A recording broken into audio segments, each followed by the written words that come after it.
Wednesday is a dark girl. Quiet, blunt, pale makeup, rarely ever smiling, and always wrapped in her signature dark outfits. But that very strangeness is what makes her impossible to ignore. Audiences can't take their eyes off her, even admiring how she stays unapologetically true to herself, no matter what the world thinks. This time, waiting for her is Nevermore Academy.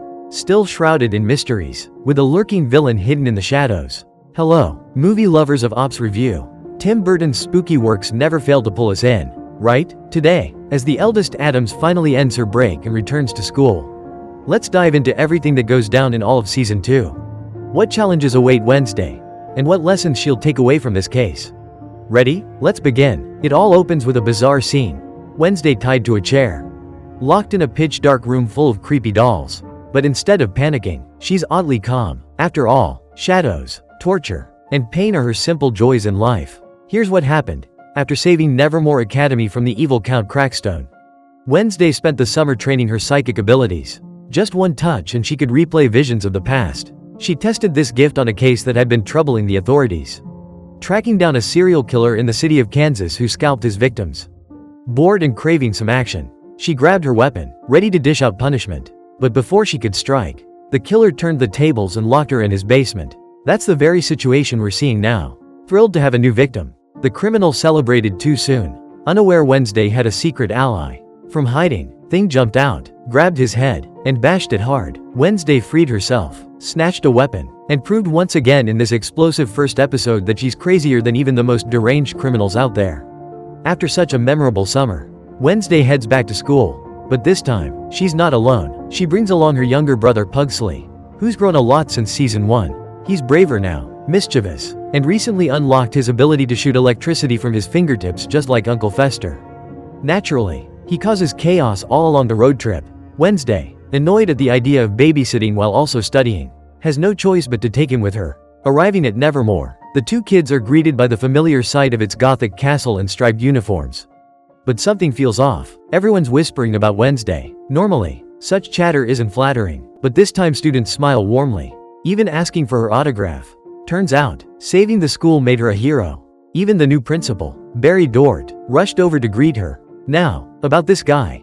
After Ms. Weems tragically died in Season 1, Dort took charge. Unlike his predecessor, he doesn't believe in blending the outcast community with the rest of the world. To him, Nevermore's students must fight for themselves, prove their worth, and never let outsiders push them around. To spread this ideology, he wants Wednesday to be the guest speaker at an upcoming bonfire event. Not only that, he wants the Addams family to stay at the nearby Rotwood estate and convinces Morticia to serve as head of the fundraising board. With the school's finances running low, his intentions are clearly not so innocent. He even blackmails Bianca, threatening to revoke her scholarship unless she uses her siren powers to charm Morticia into donating. Cornered, the talented mermaid reluctantly becomes his pawn. But Morticia has her own agenda. She wants to be near Nevermore to keep Wednesday from abusing her psychic visions, which lately have been causing disturbing side effects like black tears streaming from her eyes. Within the Addams family history, there was once a raven child named Ophelia whose tragic life makes Morticia worry Wednesday could face the same fate. School hasn't even properly started yet, and trouble already finds her. Dragging her suitcase back to her dorm, Wednesday reunites with her werewolf roommate Enid, who had an energetic summer with her pack. After mastering her transformation last season, Enid is stronger now. The two besties happily catch up, though Enid's biggest drama is love life and fashion rather than criminals.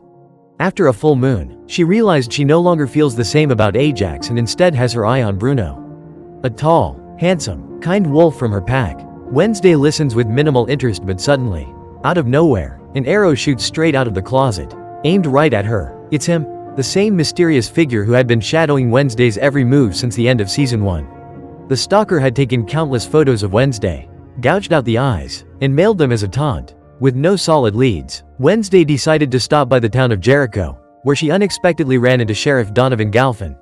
Or rather, the former sheriff, since discovering his own son was a hide. The man looked worn down and broken, but Donovan's presence wasn't a coincidence. Near the edge of the forest, police had found the body of Carl Bradbury, a private investigator who made his living tailing unfaithful couples. He was killed by a murder of crows, his eyes viciously pecked out, leaving behind a gruesome scene. With strange things piling up, Wednesday felt the shadow over Nevermore hadn't lifted, and she was right. First, Xavier, who has now transferred to another school, sent Wednesday one of his drawings. As fans remember, his gift allows him to sketch vague visions of looming danger. In Season 1, it was the hide. This time, it was a one-eyed crow. Very likely the same creature responsible for the detective's death in Jericho. Second, the stalker struck again, stealing Wednesday's manuscript, her novel she had poured 2 years into.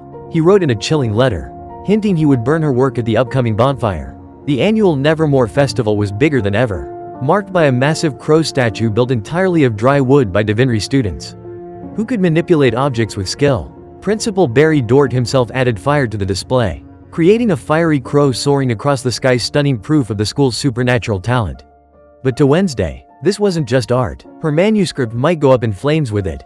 In a desperate move, she dashed inside the wooden crow. Luckily, she escaped just before it was set ablaze. Tricked twice, and with Dort still pressuring her to give a speech, Wednesday snapped, setting fire to the grand mural commemorating her battle against Crackstone. Fame and adoration never mattered to her anyway. Flames, corpses, and a lurking stalker. That's what her first 2 days back at school amounted to. And then came the vision. After brushing against Enid, her psychic power dragged her into a terrifying scene. Crows perched across a graveyard, and before her stood a tombstone. It bore Enid's name. In a flash, Wednesday saw her best friend covered in blood, spitting bitter accusations that Wednesday was to blame for her death. And just like that, episode 1 ended, Wednesday's new journey only beginning to unravel. Meanwhile, Wednesday's little brother Pugsley had his own bizarre subplot. Unlike his aloof sister, he longed to make friends. By sheer coincidence, he was assigned to room with Eugene, the beekeeping club leader from Season 1. Though uneasy about Pugsley's weirdness, Eugene respected Wednesday and agreed to befriend him. Together, the two stirred up plenty of chaos. In their dorm, a creepy legend had been passed down for years. Once, a brilliant student was diagnosed with a failing heart and given just a month to live.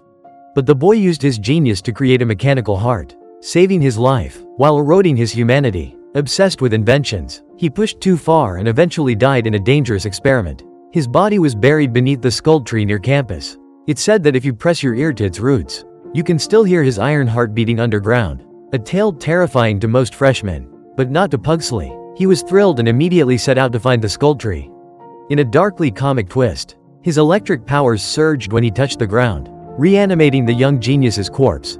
Overjoyed, Pugsley claimed the zombie as his new pet, secretly housing it in Eugene's beekeeping shed, feeding it daily, and treating it like a friend. A grotesque but hilarious situation, one that will no doubt unleash havoc at Nevermore.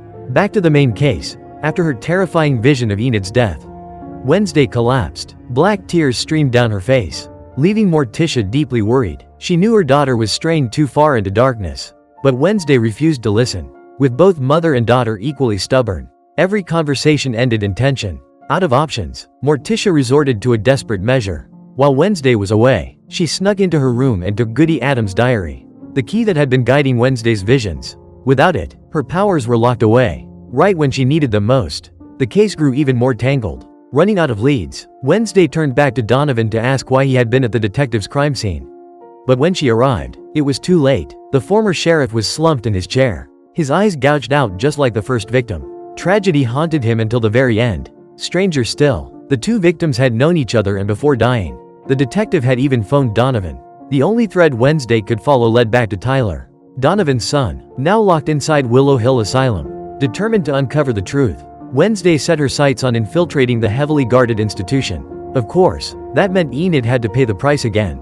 After summer break, she had signed up for driving lessons. Wednesday intercepted her instructor, disguised herself as Enid, and slid behind the wheel. Having plenty of experience from joyrides with Uncle Fester, she floored the gas, giving the poor instructor a near-death experience. Finally, they arrived at Willow Hill, a remote facility built to contain dangerous criminals with fractured minds. As she walked in, Wednesday bumped into a sweet-looking woman named Judy. She was the assistant of Dr. Fairburn, the psychiatrist responsible for all the patients. Far from being surprised at Wednesday's sudden appearance, Dr. Fairburn even welcomed her visit to Tyler, noting that the interaction between the two would provide valuable data for his treatment. Passing through security and into a private cell, after all the chaos they had been through, the two sworn enemies finally came face to face again. Behind the bars, chained tightly to the wall, Tyler greeted his ex with a murderous glare and biting words. Just from Wednesday's expression, it was clear she wasn't able to keep her trademark coldness entirely intact. After all, Tyler was the only one who had ever stolen a kiss from her. What was meant to be the final search for evidence quickly turned into a verbal showdown. Tyler taunted that deep down, Wednesday had always wanted to see him, that she loved the monster inside him. He even threatened to track down and harm Enid. Hearing her worst fear spoken out loud, Wednesday snapped. She fired back that Tyler would forever be haunted by her name. That she would always stand guard in his twisted mind like a living nightmare.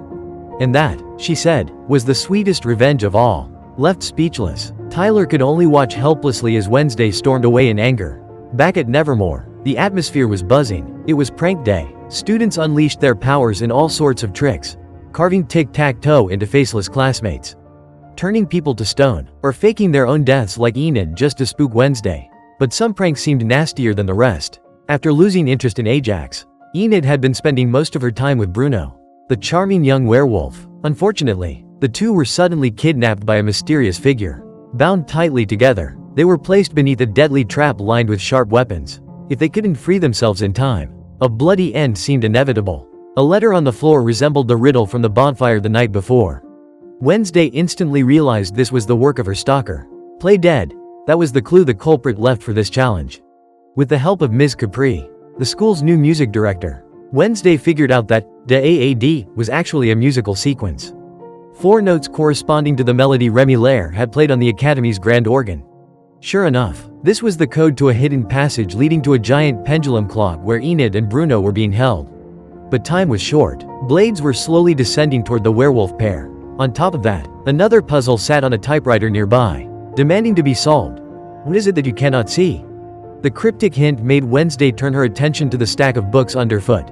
Classics by great authors like Tolstoy, Dante, and Edgar Allan Poe. After thinking it through, she realized the missing work had to be The Invisible Man. Typing the correct answer, the blades froze just inches above Enid and Bruno. And then the truth was revealed. The culprit, like the riddle itself, also had the power of invisibility. It turned out to be Agnes, the fangirl who had begged Wednesday for an autograph in the courtyard. Everything became clear. There was no hidden villain at all. It was prank day, and Agnes's only wish was to be noticed by her idol. She might have looked a bit like an Annabelle doll, but she had no malicious intent. In fact, Agnes even wanted to team up with Wednesday to solve real murder cases. Angry at being an unwilling victim, Enid strongly opposed the idea of letting this creepy girl into their circle. But out of misfortune came fortune. Being tied up together gave Enid and Bruno a moment to bond. Bruno revealed he too had been the last in his family to master his wolf transformation, giving them plenty in common. The two shared a sweet kiss. Enid had clearly moved on from Ajax. Meanwhile, back at school, Principal Barry Dort continued to hold leverage over Bianca. He kept a peculiar trinket close at all times, forged from a rare alloy that neutralized siren voices. Unable to manipulate him and terrified of losing her scholarship, Bianca had no choice but to play his pawn. Under his orders, she visited the Adams residence to use her powers on Morticia, persuading her to donate money to Nevermore. In truth, Bianca's fear of losing her scholarship came from her troubled home life. Once, the Sirens had their own cult and used their voices to deceive others. But after the cult collapsed, her mother had been reduced to living in cheap motels month after month. With no one to confide in, the brightest student at Nevermore found herself living on shaky ground. And finally, Episode 2 closed with a costly consequence of Pugsley's mischief. A zombie escaped its enclosure and, in a cruel twist of fate, ended up attacking Enid's driving instructor. But that's still not all. After tasting human flesh, Urine discovers that the zombie's brain is slowly regenerating. It's even beginning to regain consciousness. Unbothered by the danger of his pet, Pugsley casually stuffs the zombie into a coffin and drags it along to Nevermore's annual night camping trip. This is usually Enid's favorite activity of the year, though Wednesday finds it a complete waste of time.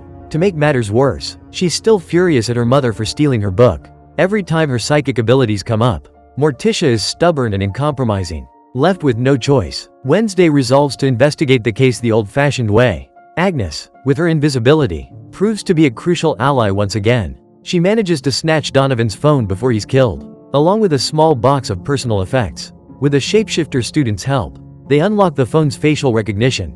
In the voicemail, the truth is revealed. Both Detective Bradbury and Donovan were working together on the same case, and they had hidden evidence in a secret cabin. Conveniently, this cabin is located near the camping site. Reluctantly, Wednesday packs her bags and joins the trip. Much to Enid's surprise, Ajax doesn't know why Enid has been avoiding him. Enid herself, now stuck in a rivalry with Agnes over who gets to be Wednesday's real best friend. Pugsley, proudly hauling a giant coffin with the zombie inside. And finally, the unexpected guests: Wednesday's parents, Gomez and Morticia, along with their towering butler Lurch. Gomez hopes the camping trip will help mother and daughter reconcile. But in truth, it only fuels the tension. Just as Nevermore students are enjoying themselves, a troop of Phoenix Academy scouts storms in. Led by a strict, silver-haired commander, they declare the campsite belongs to Phoenix and demand Nevermore leave immediately.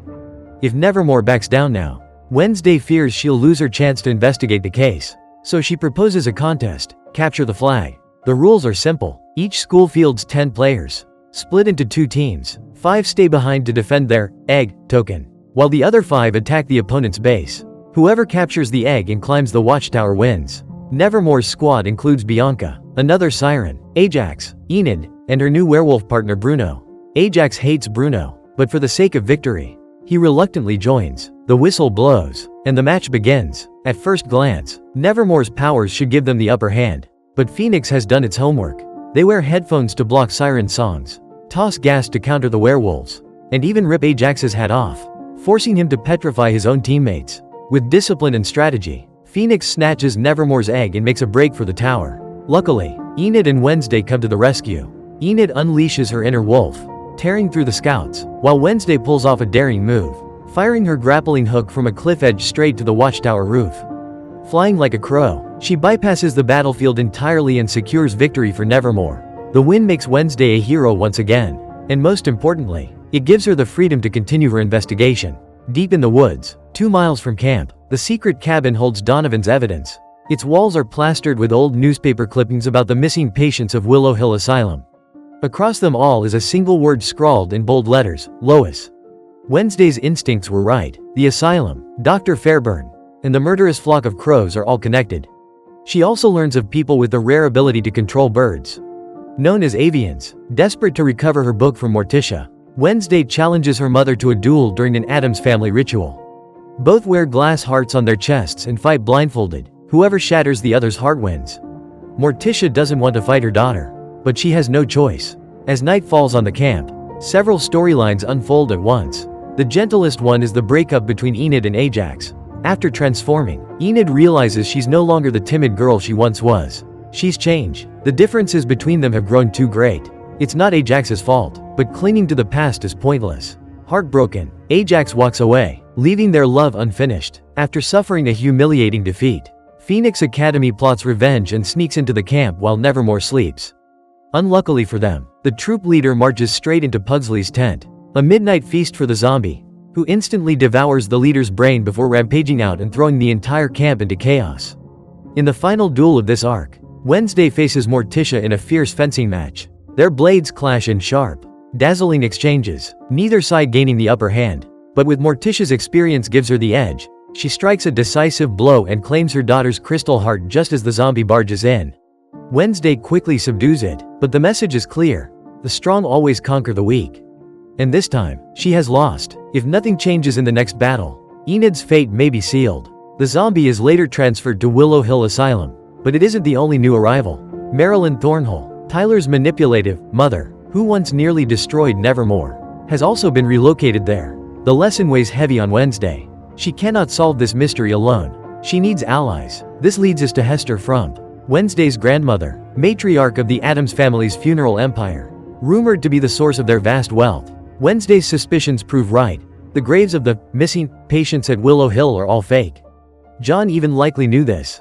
And now every clue points toward the asylum. Hester chooses to back her granddaughter. Even as her relationship with Morticia remains strained, Hester agrees to donate money to Nevermore, but only if Morticia returns the book to Wednesday. Morticia flatly refuses. Their heated argument ends with Morticia hurling the book into the fire. This tense exchange also reveals another hidden family member, Ophelia, Wednesday's relative, who was once locked away in the asylum for abusing her psychic powers.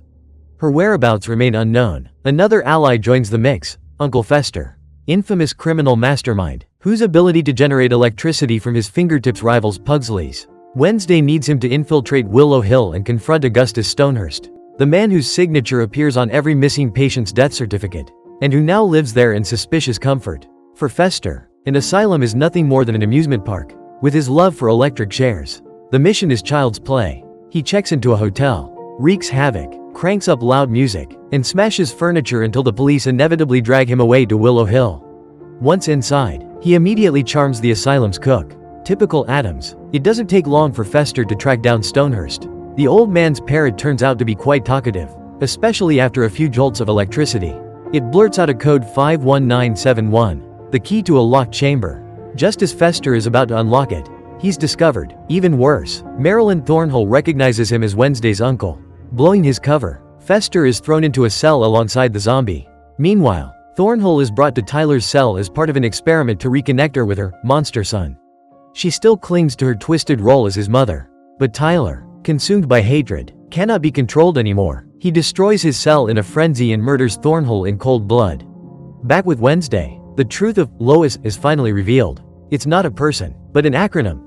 Long-Term Outcast Integration Study, a secret program dedicated to capturing outcasts, experimenting on their powers, and transferring those abilities to humans. The room Fester discovered is a full-scale laboratory, and the missing patients are its test subjects. The mastermind finally steps into the light. The cloaked avian is unmasked as Judy, Dr. Fairbairn's seemingly harmless assistant, and daughter of Augustus Stonehurst. Just like her father, she is obsessed with becoming an outcast. Their legacy of madness has been passed down.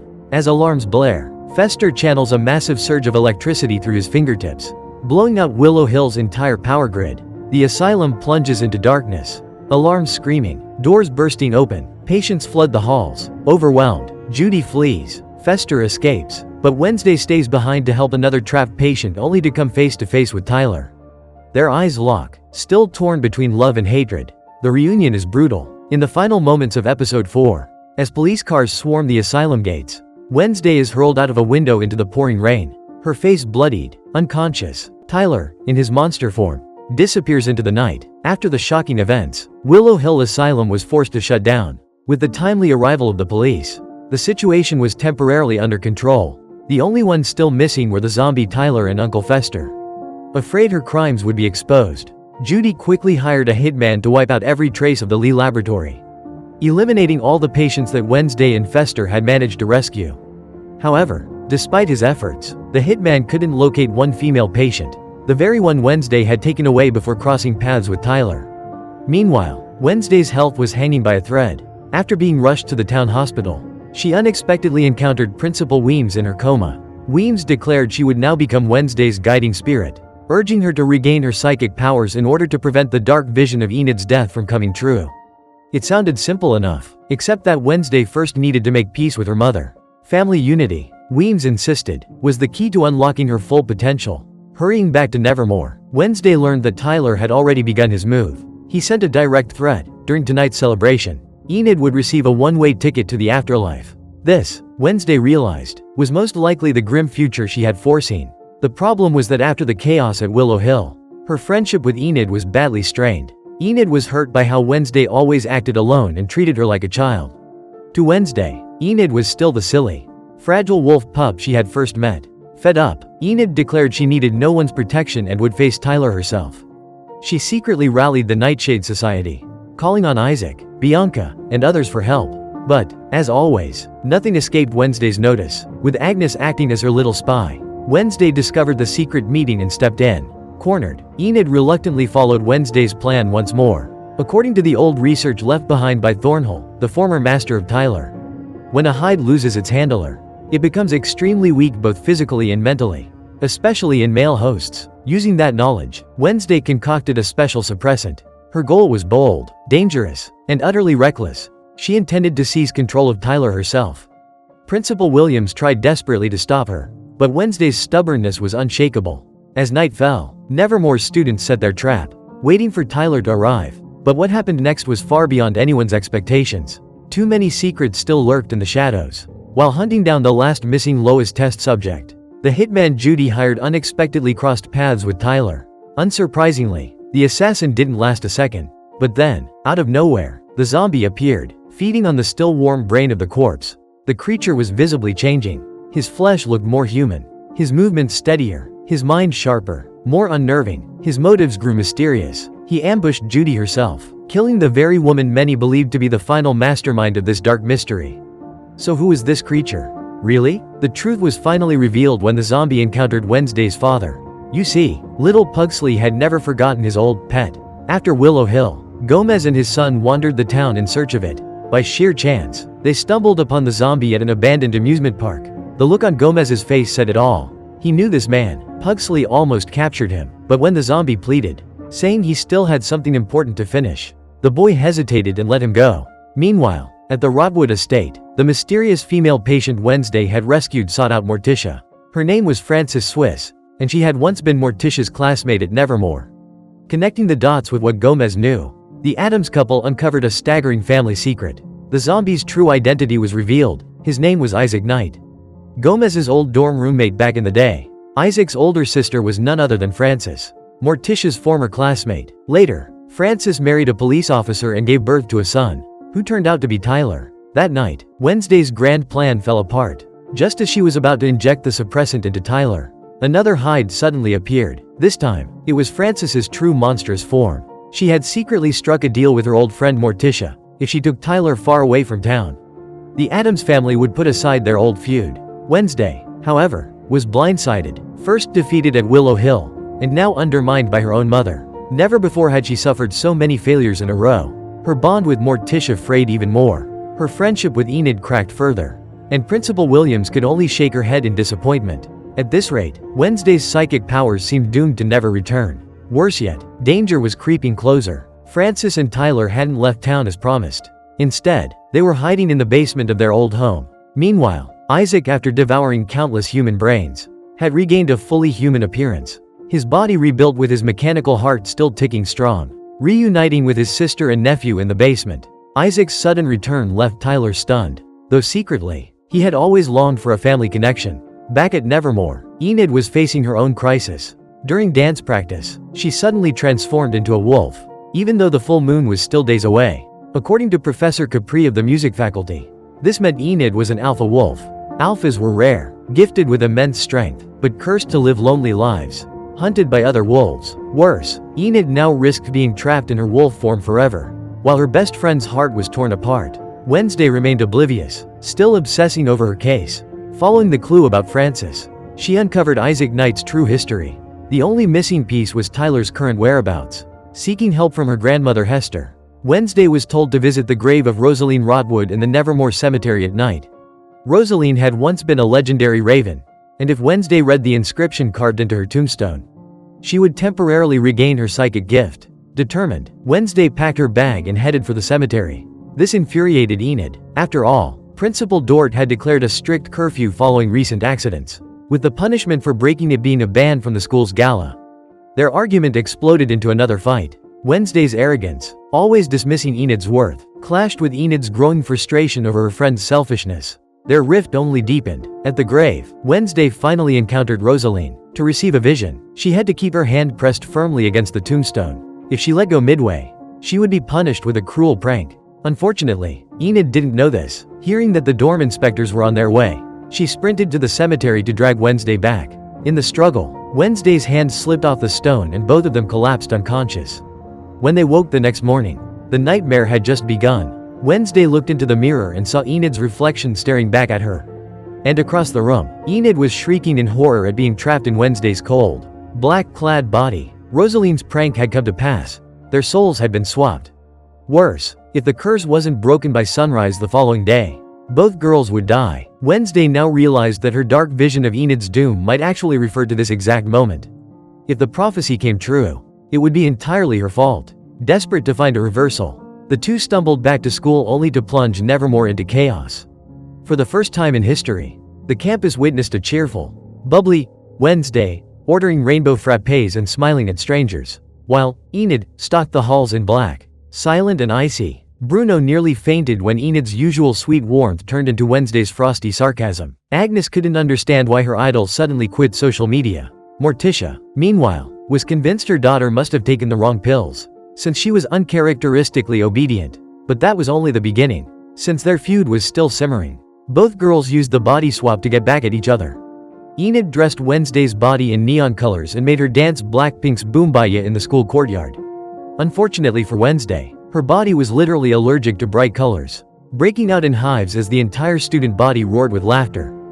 Furious at the humiliation, Wednesday struck back by using Enid's body to march straight to Bruno and dump him on the spot. Tit for tat, neither side was willing to surrender. The only way to break Rosaline's curse was for the two people who had swapped bodies to truly understand each other. But after nearly a whole day, there was still no progress. Luckily, or not, a new accident happened. Enid had spoken harshly to Agnes, who had long been jealous of her for taking Wednesday's best friend spot. Feeling abandoned by her idol, Agnes wandered off to attend a strange meeting hosted by Professor Orloff. Designed for body parts, hands, eyes, limbs that had been separated from their hosts, Thing himself was a member of this peculiar club. There, for the first time, we saw Agnes open up. She confessed how hard it was to make friends because of her creepy nature. She had believed that at Nevermore, her weirdness wouldn't be a problem, yet she still felt invisible. Behind her eerie smile, Agnes only wished for someone to truly see her. It was a touching moment, but it ended abruptly when Isaac arrived. Professor Orloff had long been reduced to just a head, surviving with the help of Isaac's inventions. Now, Isaac came to reclaim the energy core. That was when his true plan was revealed. He wanted to drain the power of the Hydes from his sister, Frances. Each transformation caused immense damage to the body, and Hyde rarely lived long. Frances had already been coughing blood, using the old machines salvaged from the Lois research facility. Isaac hoped to finally keep a promise he couldn't fulfill while alive. Unfortunately for him, Agnes discovered everything. Using her invisibility, she trailed the family to Willow Hill and secretly informed Wednesday. But Hyde's senses were too sharp. Tyler quickly caught Agnes and locked her up, planning to serve her as Isaac's dinner. With the energy core ready and the machines humming, Isaac was certain his plan would succeed. Just then, Enid and Wednesday burst onto the scene. Chaos erupted. Agnes managed to short-circuit Isaac's devices, ruining Frances' chances, and in a terrifying slip, Wednesday, still trapped in Enid's body, lost control and shifted into a wolf, nearly killing Tyler. Realizing they were outmatched, Isaac, Tyler, and Frances retreated while the Lois facility went up in flames. After the battle, Enid and Wednesday returned to Rosaline's grave. Though the body swap had been a nightmare, it forced them to see each other more clearly. Enid finally understood that Wednesday's stubbornness came from her desperate need for acceptance, especially from Morticia. Wednesday, in turn, realized her bubbly friend carried immense hidden strength, and her cheerfulness was not weakness. She promised Enid she would never let her become an alpha doomed to solitude. As for Bruno, breaking up had been the right call. He turned out to be a two-timer with a girlfriend back home. At dawn, with the curse lifted, the girls returned to their true bodies and their friendship was stronger than ever. The vision of Enid's death vanished, but before they could celebrate, Principal Williams appeared with grim news. Rosaline's grave had been altered again. The name changed from Enid to Adams. This time, it wasn't just Enid in danger. It could be Morticia, Gomez, Wednesday, or even Pugsley. Back at Nevermore, preparations for the Grand Gala were underway. Despite the police's concern after so many recent disasters, Principal Dort insisted on holding it. Why? Because he couldn't let the money slip away. That's right, the head of Nevermore was a conman. Remember Bianca's mother and her cult, the Morning Song, which used siren powers to steal wealth? Dort was their leader. His true goal was to use the gala to strip the Addams family of their fortune and vanish. To ensure compliance, he held Bianca's mother hostage. Dort's cruelty was unmatched. Bianca even witnessed him burn a Morning Song follower alive for refusing to share the spoils. That was when Wednesday overheard shocking news. Her grandmother Hester had just declared she would leave her entire inheritance to Nevermore. Wednesday immediately suspected that Dort and Bianca were involved, but the Siren Girl was too terrified to resist. Principal Dort hadn't even finished handling the Tyler family mess, and now he had to juggle this new scheme. Wednesday's schedule of mysteries just got busier than ever. To make things worse, Agnes kept following her around, insisting on being her best friend. Finally losing patience, Wednesday snapped at the invisible girl, scolding her harshly. As the day wound down, the long-awaited gala approached. Teachers, students, and guests dressed to the nines, preparing for the grand event. Enid had been looking forward to it. She had even considered giving Bruno another chance, but fate had other plans. Bruno's girlfriend showed up at Nevermore that very night, refusing to be the third wheel. Enid walked out, only to stumble upon Agnes crying alone. After all their squabbles, maybe it was finally time to make peace. Sharing secrets, Enid told Agnes that copying Wednesday's style would never bring them closer. If she wanted true friendship, she needed to be honest with herself, her own brand of weird, not a shadow of someone else. For the first time, Agnes realized she had never dared to just be Agnes. She had only tried to please others. Terrified of rejection, with that, enemies turned friends. The two girls decided to pair up and head to the gala together. joining Wednesday in a student-led plan to expose Principal Dort. Step 1. Eliminate the coral amulet that shielded him from siren songs. Enid and Agnes volunteered to perform a dance to distract the crowd. Meanwhile, Ajax slipped away to rescue Bianca's mother. As the performance went on, invisible Agnes weaved through the audience and snatched the amulet right out of Dort's pocket. When the principal took the stage to give his speech, he had no idea his protection was gone. Bianca seized the moment, free to unleash her full power. She enchanted Dort in front of the entire school. Under her spell, the principal spilled everything: his plans, his escape route, and even the fact that he had already bought his ticket to vanish with Hester's fortune.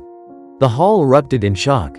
Morticia and Hester suddenly realized they had been manipulated all along. Panicking, Dort tried to grab Bianca as a hostage. But too late. Ajax was waiting behind him, and with a Medusa's glare, turned the scheming principal into stone. His downfall was brutal and poetic. A falling chandelier shattered his body into dust. The conman was gone, and the students of Nevermore claimed victory. But the celebration didn't last. Eugene, the bee tamer, rushed in with grim news. Ever since he and Pugsley had raised a zombie together, he had planted moth larvae in its brain to help track it. Now, the swarm had gathered at Nevermore's cemetery, proof that Isaac was back. This time, while everyone's focus was on the Addams family and Dort, Isaac had kidnapped Pugsley. Police and faculty scoured the forest but found no trace. That's when Principal Weems appeared, explaining that the only way forward was for Wednesday to regain her psychic powers. To do that, she needed the cooperation of all the women in her family. So, despite their endless bickering, Wednesday, Morticia, and Hester reluctantly sat together around a table with candles and a crystal ball. Their combined energy rekindled Wednesday's powers. The vision came, but it wasn't of Pugsley. Instead, Wednesday and the Addams family were pulled into the past, witnessing her parents burying Isaac's corpse. The truth unraveled. Long ago, Isaac was a celebrated genius, so trusted that he was given a private lab in the clock tower. To free his sister from the Hyde curse, he built a machine capable of erasing supernatural powers. But it required an enormous power source. That's when Isaac turned to Gomez. Back then, Gomez could generate electricity. Isaac tricked his gullible friend, turning him into a living battery. The rest played out like the legend the students often whispered about. Morticia came to save Gomez, causing the machine to explode and killing Isaac. Gomez survived, but the blast permanently stripped him of his power. Racked with guilt, the couple buried their old friend under the skull tree. Now Wednesday finally understood why her father had no abilities and why her parents had kept so many secrets. Still, this time, she knew the fight was hers alone. The school year was ending. Agnes had been picked up by her family. Enid was locked in the Lupin chamber, struggling to keep her wolf form under control. Wednesday's only ally left was her faithful companion, Thane. Together, Girl and Thane ventured into the forest to confront Isaac. Their plan was simple. Wednesday would serve as bait, while Thane took a sniper's position from above. When Isaac was distracted, they would strike, but Wednesday was the one walking into a trap. Isaac hadn't lured her here to duel. He wanted to reclaim something that was rightfully his.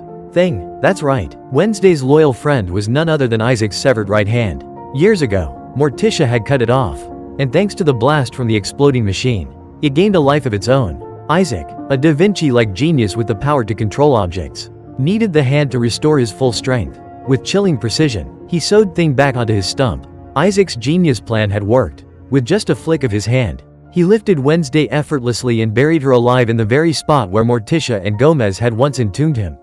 Luckily, none of this escaped Agnes's watchful eyes. She sprinted back to Nevermore and begged Enid for help. Together, they raced to the skull tree. No ordinary human could break through the thick layer of earth Isaac had piled on top. Enid quickly realized the only way was to unleash her wolf form. Summoning an ounce of strength, she managed to dig Wednesday out and save her life, but at a cost. The transformation trapped her halfway, condemning her to remain stuck as a beast. It was the curse of the Alpha. Overwhelmed and ashamed, Enid fled deep into the dark forest, leaving Wednesday shaken and helpless. Meanwhile, the Addams family rallied together, preparing to rescue Pugsley. Wednesday knew Isaac was headed back to the clock tower, where his old lab had once exploded. With his Da Vinci-like talent, he could rebuild machines in an instant. Frances, coughing blood, had her own grim plan. She wanted to rid her son Tyler of the Hyde curse before her time ran out. But Tyler refused. He craved his power. Even so, Isaac's will proved stronger, and Tyler was strapped to the operating bed. Pugsley, too, was forced into Gomez's old place, a human battery. The nightmare of Nevermore's past was repeating itself. But destiny brought the Addams family back to stop it. Axe in hand, Wednesday stormed toward Tyler, writhing in agony. She could have ended everything right there, cutting down her enemy, breaking the chain of blood. Instead, she chose mercy, slicing through his restraints. For all their history, Tyler was still the one boy who stirred something in her heart. Freed, Tyler hurled himself at Isaac in a feral frenzy, transforming and tearing apart the lab. Frances reluctantly shifted too, unleashing her monstrous form as the clock tower descended into chaos. Seizing the moment, Wednesday freed Pugsley and ducked for cover just as Isaac's machines exploded once more. When the smoke cleared, tragedy lingered. Frances had fallen to her death during a brutal clash with her son. The lab was nothing but rubble. Isaac, though, was finally finished, this time for good. The cruel twist? His undoing came from his own hand. Wednesday's call stirred Thing, who fought against Isaac's control. Breaking free, the loyal hand clawed into Isaac's chest, ripping out his artificial heart before severing itself from its master. At last, Thing returned home to the Addams family, the only true family it ever belonged to. Another year at Nevermore ended, but a new chapter began. Tyler, broken and abandoned, had lost everything. No master, no mother, no purpose. That's when Capri, the music professor, approached him. Her own father had once been a Hyde, and she offered Tyler a place in a secret community for the lost and cursed. Whether she was friend or foe, no one yet knew. The Addamses, meanwhile, left the Rotwood mansion and returned to their ancestral home. Morticia, after burning Wednesday's old journal, passed down a different heirloom, the notebook of her mysterious aunt. Ophelia, Principal Weems also bid farewell, her role as Wednesday's guide now complete. But the girl's journey was far from over. So that's the full recap of Wednesday Season 2. Which movie or show should I break down next? Comment your choice down below.